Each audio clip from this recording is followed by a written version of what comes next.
কিমান আগৰ পৰা আহোঁ জানাই নহয় ৰবিবাৰে দীপাৱলী পিছে তোমালোক কলৈ যোৱা নক'ব বুজিছে আমি অলপ ঘূৰিৰ পৰা আহোঁ ঘূৰিৰ পৰা নামটোতো শুনা নাই আগ বুলিওতো কোনো ঠাই নাই পিছে এটা কথা এই নিজৰ ভাষাটো ক'ব লাগে শুদ্ধকৈ পিছে আহোঁতে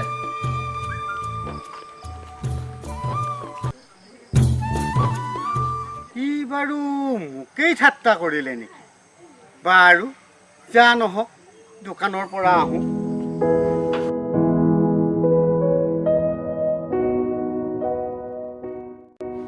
মা সেইবোৰ আমাক ৰং বিৰঙৰ বিলাহী চাকি নালাগে দেই আমাৰ মানুহে মূৰৰ ঘাম মাটিত পেলাই বনোৱা চাকিৰে আমি আচল দীপাৱলী পাতি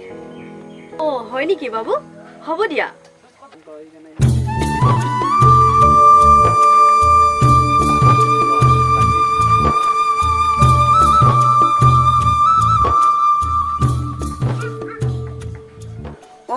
মানসী বাইদেউ ভোলেনাথ দীপাৱলী বজাৰ কৰা হ'লনে কৰিলোঁ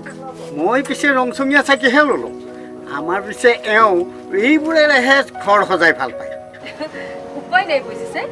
মোৰ ল'ৰা দেশক ভাল পোৱা জাতিক ভাল পোৱা ঘৰৰ ল'ৰা সি বোলে আমাৰ মানুহে বনোৱা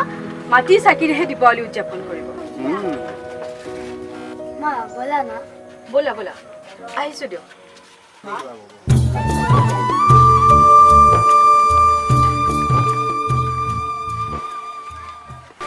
ময়ো দেশক ভাল পাওঁ মানে ৰংচঙীয়া চাকিবোৰ ব্যৱহাৰ নকৰি এইটোহে ব্যৱহাৰ কৰোঁ আহক ৰাইজ আমি সকলোৱে মাটিৰ চাকিৰে পালন কৰোঁ পোহৰৰ উৎসৱ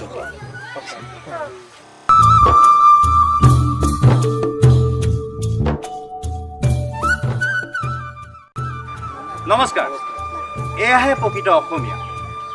আমি সদায় নিজক ভাল পাবলৈ শিকোঁ আমি সদায় প্ৰকৃত অসমীয়া হৈ থাকিবলৈ শিকোঁ ধন্যবাদ